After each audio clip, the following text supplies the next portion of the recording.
হজরতে ইব্রাহিম আলাইহিসসালাতু ওয়াসসালাম জন্মগ্রহণ করেছিলেন ইরাকের বসরা নগরীর নিকটবর্তী শহরে। কেউ কেউ উল্লেখ করেছেন সেই শহরের নাম হচ্ছে বাবেল শহর।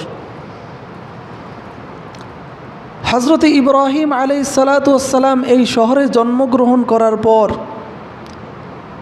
তিনি যখন আল্লাহ পাক রব্বুল আলামিনকে চিনলেন, নবুয়তি পেলেন, তখন মানুষদেরকে দিনের দিকে ডাকতে লাগলেন, দাওয়াত দিলেন। এমনকি তার পিতাকে দিনের দিকে দাওয়াত দিলেন, এক আল্লাহর ইবাদতের দিকে আহ্বান করলেন। তার পিতাও ছিল মূর্তি পূজারী, ওই সময় সবাই মূর্তি পূজা করত।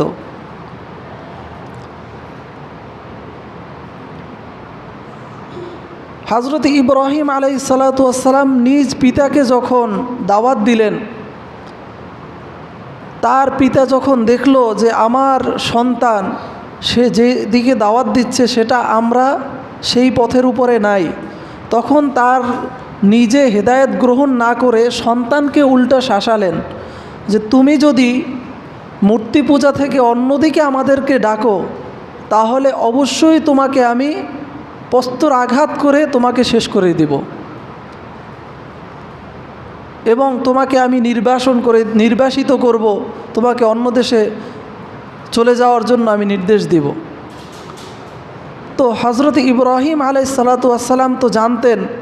তিনি বাবাকে বললেন, ইয়া আবাতি, হে আমার সম্মানিত পিতা, আপনি আমাকে অনুসরণ করুন, কারণ আমার কাছে আল্লাহ পাক রব্বুল আলামিন দ্বীনের জ্ঞান দান করেছেন, যেই জ্ঞান আপনার কাছে নাই। সুতরাং আপনি আমার অনুসরণ করুন, আমি যেই কথা বলি সেই কথা আপনি শুনুন। কিন্তু পিতা তার কথা না শুনে তাকে বলল যে আমি তোমাকে পাথর মেরে ধ্বংস করে দেব। কিতাবের মধ্যে এসেছে এই বাবা কিয়ামতের দিন ইব্রাহিম আলাইহিসসালাতু ওয়াসসালাম দেখবেন যে তার পিতাকে জাহান্নামের শিকল বেঁধে তারপর নিয়ে যাওয়া হচ্ছে। হযরত ইব্রাহিম আলাইহিসসালাতু ওয়াসসালাম বলবেন যে বাবা, তোমাকে কি আমি বলিনি যে তুমি শয়তানের ইবাদত করবে না? আমার কথা শোনো, কেন শোনোনি তুমি? তখন ওই বাবা বলবে যে বাবা, তুমি আমার সন্তান ছিলে, আমি দুনিয়ার মধ্যে তোমার কথা শুনি নাই, তবে আজকে তোমার কাছে ওয়াদা করলাম তুমি আজকে আমাকে যা বলবে আমি তাই শুনবো, তবু আমার জন্য একটু তোমার রবের কাছে সুপারিশ করো। হযরত ইব্রাহিম আলাইহিসসালাতু ওয়াসসালাম বাবার কষ্ট দেখে তার অন্তরের মধ্যে এমন মোহাব্বত, ভালোবাসা জাগ্রত হবে যে আল্লাহ পাক রব্বুল আলামিনের কাছে তার জন্য আবেদন করে ফেলবেন যে আল্লাহ, আপনি কি দেখেন না আমার বাবা এত কষ্টের মধ্যে আছে, আপনি আমার বাবাকে জাহান্নাম থেকে মুক্তি দিন। আল্লাহ পাক রব্বুল আলামিন বলবেন, হে ইব্রাহিম, আমি কি বলিনি কাফেরদের জন্য জান্নাতকে আমি হারাম করে দিয়েছি? আল্লাহ পাক রব্বুল আলামিন এই কথা বলার পর ইব্রাহিম আলাইহিসসালাতু ওয়াসসালাম তার বাবার দিকে তাকিয়ে দেখবে যে বাবার জায়গায় বাবা নেই, নিচে একটা প্রাণী, একটা বেজি, কেউ কেউ বিভিন্ন প্রাণীর নাম বলেছে, এই প্রাণী পড়ে আছে। এই প্রাণীটা দেখার পর তার বাবার প্রতি আর তার মায়া থাকবে না, ওই অবস্থায় তার বাবাকে জাহান্নামের মধ্যে নিক্ষেপ করা হবে। তো বাবা যখন তার কথা শুনলেন না, এরপর তিনি লম্বা ঘটনা, তিনি মূর্তি ভাঙলেন, নমরুদের সামনে তাকে উপস্থিত করা হলো। নমরুদ হযরত ইব্রাহিম আলাইহিসসালাতু ওয়াসসালামকে সেই আগুনের মধ্যে, অগ্নিকুণ্ডলীর মধ্যে নিক্ষেপ করল। কিয়ামতের ময়দানে যখন সমস্ত মানুষ উঠবে, কারো গায়ে কোনো পোশাক থাকবে না, সবাই উলঙ্গ উঠবে, যেভাবে আউয়ালা খালকিন নুঈদু, আল্লাহ পাক রব্বুল আলামিন বলেন কিয়ামতের ময়দানে আমি সমস্ত মানুষকে ওইভাবে উঠাবো যেভাবে তারা প্রথম জন্মগ্রহণ করেছিল, উলঙ্গ থাকবে সব মানুষ। তো বিচার ফয়সালা হওয়ার পর আল্লাহ পাক রব্বুল আলামিন জান্নাতীদের সবাইকে পোশাক পরাবেন। এর মধ্যে সবার প্রথম যাকে পোশাক পরাবেন তিনি হচ্ছেন খলিলুল্লাহ হযরত ইব্রাহিম আলাইহিসসালাতু ওয়াসসালাম। কিতাবের মধ্যে এসেছে যে ইব্রাহিম আলাইহিসসালাতু ওয়াসসালামকে সর্বপ্রথম পোশাক পরানোর কারণ কি? কারণ হলো নমরুদকে যখন ইব্রাহিম আলাইহিসসালাম দাওয়াত দিলেন যে তুমি অন্যায়ের পথ ছাড়ো, আল্লাহর পথে আসো, আল্লাহর ইবাদত করো, তখন নমরুদ তাকে উলঙ্গ করে তাকে ওই আগুনের মধ্যে নিক্ষেপ করেছিল। তিনি তারপরেও তার দিন ছাড়েন নাই, আল্লাহ পাক রব্বুল আলামিনের পথ থেকে সামান্য পরিমাণ সরেন নাই। নিজেকে উলঙ্গ করার পরেও তিনি এইটাকে হাসি মুখে বরণ করে নিয়েছেন। এই জন্য আল্লাহ পাক রব্বুল আলামিন এত খুশি হয়েছেন, কিয়ামতের ময়দানে সর্বপ্রথম হজরত ইব্রাহিম আলাইহিসসালামকে পোশাক দান করবেন। তো ইব্রাহিম আলাইহিসসালামকে যখন আগুনের মধ্যে ফালানো হলো, সেখান থেকে তিনি মুক্তি পেলেন। তিনি দেখলেন তার কথা আর কেউ শোনে না। তিনি অনেক কষ্ট নিয়ে তিনি বললেন, ইন্নী যাহিবুন ইলা রব্বি সায়াহদিন, আমি আর তোমাদের মধ্যে থাকবো না, আমি আমার রবের দিকে চললাম, আমার রব আমাকে পথ দেখাবেন। তিনি ইরাক থেকে, সেই বাবেল শহর থেকে সফর করলেন সিরিয়ার দিকে, সিরিয়ায় চলে আসলেন। এসে তার বয়স হয়েছে ৮৬ বছর, একেবারে শেষ ৮৬ বছর বয়স। ওই সময় আল্লাহ পাক রব্বুল আলামিনের কাছে দোয়া করলেন, তার কোনো সন্তান নাই, একা। হজরত লূত আলাইহিসসালাম তার ভাগিনা, তাকে অন্য শহরে প্রেরণ করলেন, তিনি পাঠিয়ে দিয়েছিলেন। আল্লাহ পাক রব্বুল আলামিনের কাছে তিনি দোয়া করলেন, আয় রব্বুল আলামিন, আমি বৃদ্ধ হয়ে গেছি, তাতে কি হয়েছে, আপনার তো শক্তি আছে, আপনি মেহেরবানি করে আমার জন্য একজন সহযোগী, একটা সন্তান দান করুন। রব্বি হাবিলি মিনাস সলিহিন, হে আমার রব, আমার জন্য একটা সৎ সন্তানের ব্যবস্থা করে দিন, দান করেন। হজরত ইব্রাহিম আলাইহিসসালামের বয়স ৮৬ বছর। ওই সময় ইব্রাহিম আলাইহিসসালাম দোয়া করার পর আল্লাহ পাক রব্বুল আলামিন তার ঘরে একজন পুত্র সন্তান দান করলেন, যেই সন্তানের নাম হচ্ছে হজরত ইসমাইল আলাইহিসসালাম। এত সুন্দর একটা সন্তান তার ঘরে হওয়ার পর আল্লাহ পাক রব্বুল আলামিন নির্দেশ দিলেন, হে ইব্রাহিম, তুমি যে সিরিয়ায় যেখানে আছো এখানে তোমার থাকার জায়গা না, তোমার থাকতে হবে যেখানে আল্লাহ পাক রব্বুল আলামিন বলবেন সেখানে।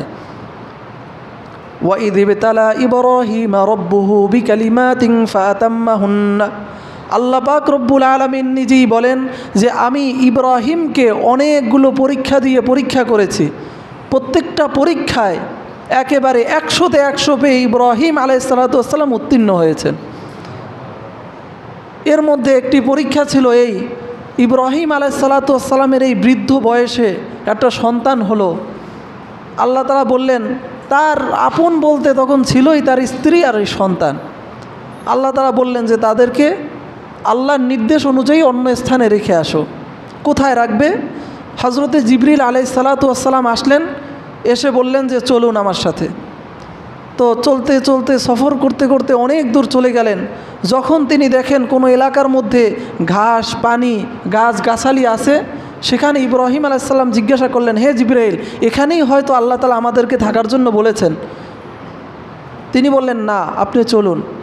চলতে চলতে যখন মক্কা নগরীতে আসলেন, মক্কা ওই সময় ছিল একেবারেই বিরান ভূমি, সেখানে শুধু মরুভূমি, আর কিছুই ছিল না, গাছ গাছালি, ছায়া, পানি কিছুই ছিল না। সেখানে আসার পর জিবরিল আলাইহিসসালাম বললেন যে, হে খলিলুল্লাহ, আল্লাহর খলিল, আপনাকে এখানে থাকতে হবে। ছোট সন্তান, স্ত্রী, তাদের সহ এখানে থাকতে হবে, অথচ এখানে পানির ব্যবস্থা নাই, কোনো গাছ গাছালি নাই, ছায়ার ব্যবস্থা নাই, কিছুই নাই, এখানে থাকতে হবে। হজরত ইব্রাহিম আলাইহিসসালাম সেখানে অবস্থান করলেন, জিবরিল আলাইহিসসালাম চলে গেলেন। এবার আল্লাহ পাক রব্বুল আলামিন নির্দেশ দিলেন, হে ইব্রাহিম, আপনার এই সন্তান এবং স্ত্রীকে রেখে আপনাকে আবার সিরিয়ায় চলে যেতে হবে। হজরত ইব্রাহিম আলাইহিসসালাম কয়েকটি খেজুর আর একটু পানি স্ত্রীকে হাতে দিয়ে তিনি চলা শুরু করে দিলেন, কিছুই বললেন না। স্ত্রী বারবার পিছন দিক থেকে ডাকলেন, আপনি কোথায় যান আমাদেরকে রেখে? এখানে তো আমাদের আপন কেউ নেই, কোনো মানুষ নেই, কার হাতে ছেড়ে আপনি কোথায় যান? হজরত ইব্রাহিম আলাইহিস সালাতু ওয়াস সালাম কিছুই বললেন না, তিনি সোজা হাঁটতে শুরু করলেন। এবার স্ত্রী হজরত ইব্রাহিম আলাইহিস সালাতু ওয়াস সালামকে বললেন, হে আল্লাহর নবী, আপনি যে আমাদেরকে এখানে রেখে যাচ্ছেন, এটা কি আপনার রবের নির্দেশ নাকি? হজরত ইব্রাহিম আলাইহিস সালাতু ওয়াস সালাম শুধু মুখটা ঘুরিয়ে বললেন যে হ্যাঁ, এটা আমার রবের নির্দেশ। তিনি তখন আর কিছুই বললেন না, সেই সন্তান নিয়ে সেখানে বসে গেলেন। হজরতে ইব্রাহিম আলাইহিস সালাতু ওয়াস সালাম সিরিয়ায় চলে গেলেন।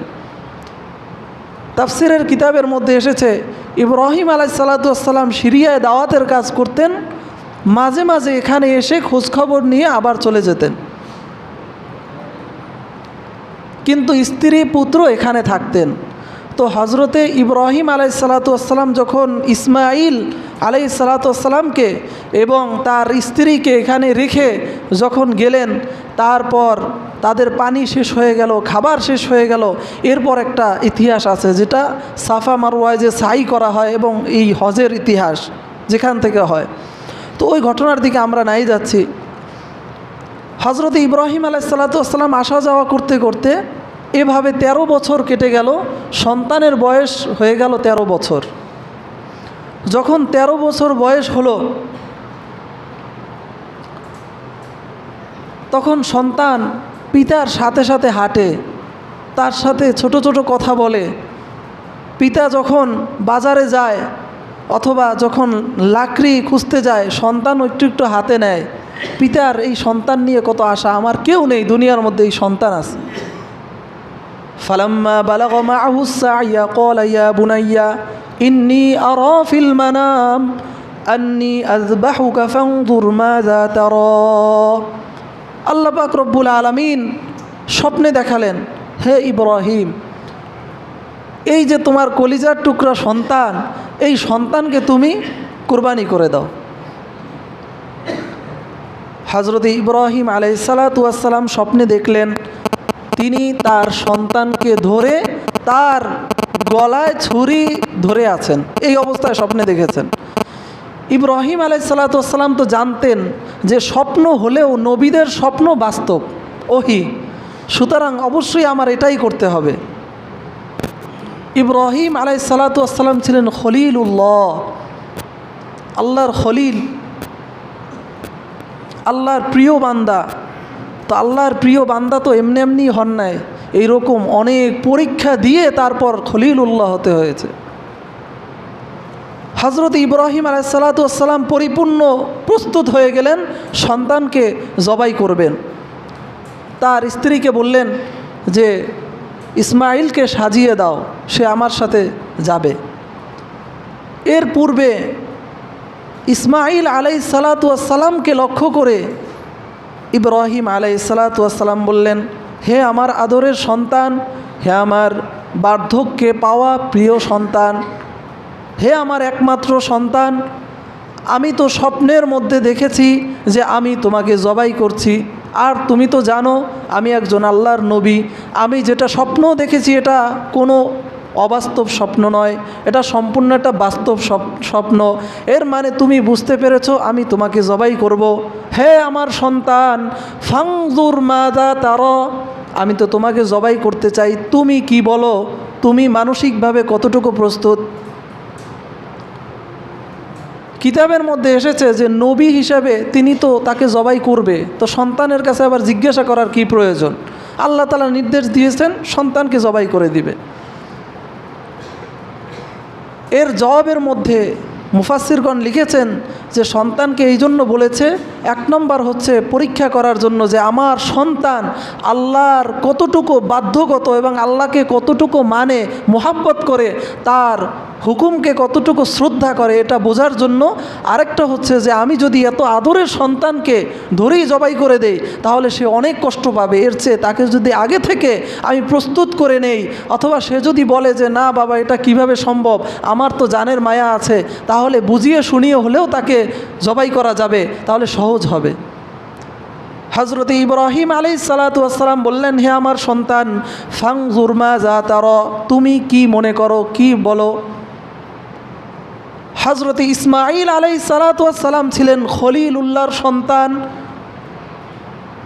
খলিলুল্লাহর সন্তান বলে, ইয়া আবাতিফ আলমা তুমার, হে আমার পিতা, তোমার রব যেখানে তোমাকে নির্দেশ দিয়েছেন আমাকে জবাই করার জন্য, সেখানে আমার আবার পরামর্শ চাওয়ার কিসের প্রয়োজন? ইফ আলমা তুমার, তোমাকে যা নির্দেশ করা হয়েছে সেটা তুমি পালন করে দাও। শুধু তাই নয়, আমি যে মানব এটাও নয়, তোমার রব তো আমারও রব, আমারও প্রিয়, সুতরাং আল্লাহর হুকুম বাস্তবায়নে যতটুকু সহযোগিতা দরকার আমার পক্ষ থেকে পরিপূর্ণ সহযোগিতা আমি করব। সাতাজিদুনি ইনশা আল্লাহু মিনাস সাবিরিন, তুমি অতি সত্বর আমাকে পাবে, আমি খুব সৎ, আমি ধৈর্যশীল। আমি এটা বলবো না, বাবা তুমি আমাকে কেন জবাই করছো, আমি চিল্লাচিল্লি করব না, অথবা আমি ছটফট করব না, কিছুই করব না, বরং আমি যতটুকু সম্ভব আমি ধৈর্য ধরে আমি এই জবাই সহ্য করে যাব। কিতাবের মধ্যে এসেছে, সন্তান বলে, বাবা তুমি আমার হাত পা বেঁধে নাও, কারণ তুমি আমার সম্মানিত পিতা, আল্লাহর রসুল, আল্লাহর খলিল। তুমি যদি জবাই করার সময় আমি মানুষ হিসাবে যদি ছটফট করতে থাকি, আমার পা গিয়ে যদি তোমার গায়ে লাগে, আমার হাতের যদি আঘাত তোমার গায়ে লাগে, আমার জন্য বেয়াদবি হবে। এই জন্য আমার পা এবং হাত বেঁধে তারপর আমাকে শোয়াইয়া নাও।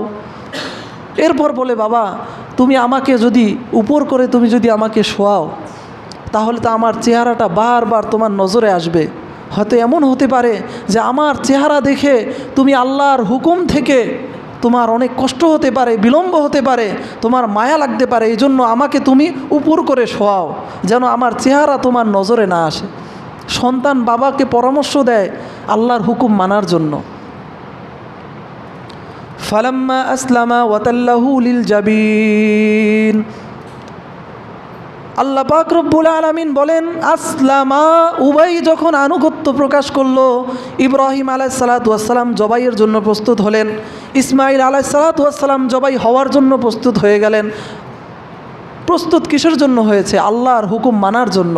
আল্লাহ তাআলা বলেন যে আমার আনুগত্যে যখন দুজন একের প্রস্তুত হয়ে গেল, ওয়াতাল্লাহু লিল জাবিন, এবং কপালের উপরে, কপালের দুই পার্শ্বদেশকে জাবিন বলা হয়, জাবিনের উপর যখন তাকে শোয়ানো হলো, যখন শোয়াইয়ে তারপর তার ঘাড়ের উপর ছুরি ধরল, যেভাবে স্বপ্ন দেখেছে। ওয়ানাদাইনাহু আইয়া ইব্রাহিম, ইব্রাহিম আলাইহিসসালাতু ওয়াসসালাম দেখলেন উপর দিক থেকে কে যেন ডাক দিল, ইয়া ইব্রাহিম। তাকিয়ে দেখলেন হজরতে জিবরিল আলাইহিসসালাতু ওয়াসসালাম একটি ভেড়া নিয়ে দাঁড়িয়ে আছেন। ওয়াদ সাদ্দাকতার রুইয়া ইন্না কাযালিকা নাজজিল মুহসিনিন, হে ইব্রাহিম, তুমি যেই স্বপ্ন দেখেছো, তুমি যেই নির্দেশিত হয়েছো, সেটাকে তুমি বাস্তবায়ন করে দেখিয়েছো। তুমি বাস্তবায়ন করেছো, কারণ তুমি তো স্বপ্নে দেখেছো তাকে জবাই করেছো, এটা দেখোনি। তুমি দেখেছো তো তাকে শোয়াইয়ে তার উপর তুমি ছুরি ধরেছো, আর সেটা তো তুমি করেছো। ইন্না কাযালিকা নাজজিল মুহসিনিন, আমি ভাবি যারা সৎ কর্মশীল বান্দা তাদেরকে আমি প্রতিদান দিয়ে থাকি। কি প্রতিদান? দুনিয়ার মধ্যে আমি তার জন্য কোরবানির ব্যবস্থা করে দিলাম, সহজ করে দিলাম, যে সন্তানকে কোরবানি দেওয়ার প্রয়োজন নাই। তুমি যেই আনুগত্য প্রকাশ করেছো আমার, তুমি তো কোরবানি করার প্রয়োজন নাই, আমি তো কোরবানি চাই না, আমি চেয়েছি যে তুমি কি পরিমাণ আমার প্রতি আনুগত্যশীল। এই পুরোপুরি আনুগত্য যখন আমি পেয়েছি, এই যে তুমি মুহসিন বান্দার পরিচয় দিয়েছো, এই জন্য দুনিয়ার মধ্যেও তোমাদের কাছ থেকে আমি কোরবানি নেই নাই, এবং আখিরাতেও তোমাদের রয়েছে অনেক মর্যাদা এবং আমার কাছে অনেক পুরস্কার। ইন্না কাযালিকা নাজজিল মুহসিনিন ওয়া ফাদাইনাহু বিযিবহিন আযীম, আল্লাহ পাক রব্বুল আলামিন বলেন তাদেরকে পুরস্কার স্বরূপ আমি একটি জান্নাতের পশু দান করলাম। এই যে হযরত ইব্রাহিম আলাইহিসসালাতু ওয়াসসালাম ওই পশুটা কোরবানি করলেন, এই শিক্ষা নিয়ে ওই জায়গা থেকে এই ইব্রাহিম আলাইহিসসালাতু ওয়াসসালাম কোরবানি করতেন, সেই কোরবানিটাকে এই উম্মতের উপর ওয়াজিব করে দেওয়া হয়েছে যে এই উম্মত কোরবানির দিনে একটা পশু কোরবানি করবে। রাসূলুল্লাহ সাল্লাল্লাহু আলাইহি ওয়াসাল্লাম বলেন, কোরবানির দিনে সবচেয়ে উত্তম আমল হচ্ছে, ওই দিনে সবচেয়ে উত্তম আমল হচ্ছে, সবচেয়ে বড় আমল হচ্ছে, ফজিলতপূর্ণ আমল হচ্ছে কোরবানি করা, রক্ত প্রবাহিত করা।